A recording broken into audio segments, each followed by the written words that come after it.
Hi everyone. Once again, my name is Ellie Hensley. Recently, the war on women has been a big political topic.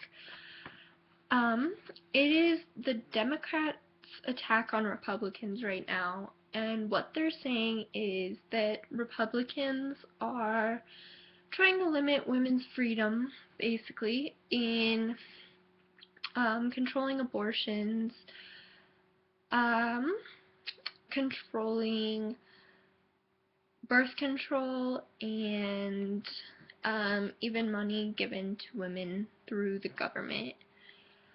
Some of the major things that Democrats are saying Republicans want to do, according to poll.moveon.org, is that Republicans want to redefine rape and change the word victim to accuser when it comes to rape.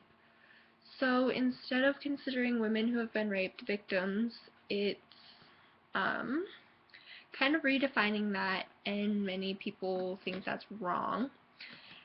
They also want to make it legal, at least in one state, to kill doctors who perform abortions. Um, they want to cut nearly $1 billion for women and children, pregnant mothers, and mothers of young children from the federal government.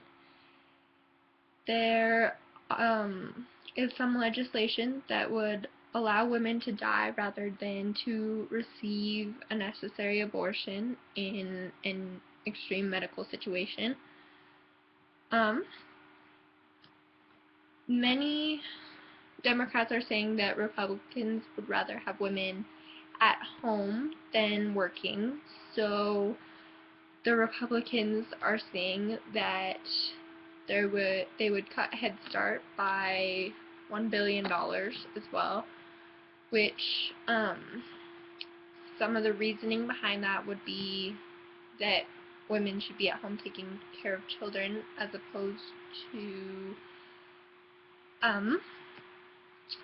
out working, so they wouldn't need Head Start or preschool.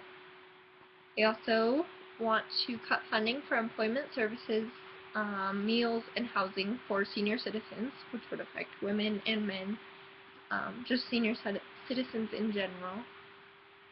They want to cut all federal funding for Planned Parenthood and eliminate all funding for the only federal family planning program. So, as you can see, that's a lot of things that definitely will limit women's freedom. However, there are some that argue that this is just a desperate attempt by Democrats to make Republicans look bad. Some of these things could be taken out of context, such as some of the funding cuts for different companies and for women and children. Republicans are known for trying to decrease dependency on the government, so it would make sense that they try to start cutting federal aid, especially at a time when our country is so far in debt. But the Democrats are saying that this is limiting women's freedom and women's freedom only, and that is what they're using to try and get in office over Republicans.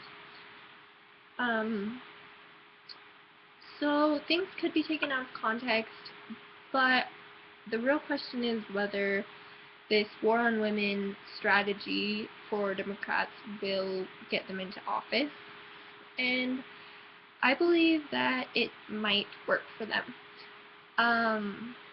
A lot of people aren't willing to do the research behind some of these programs that Republicans are suggesting, and a lot of them don't seem fair for women at first.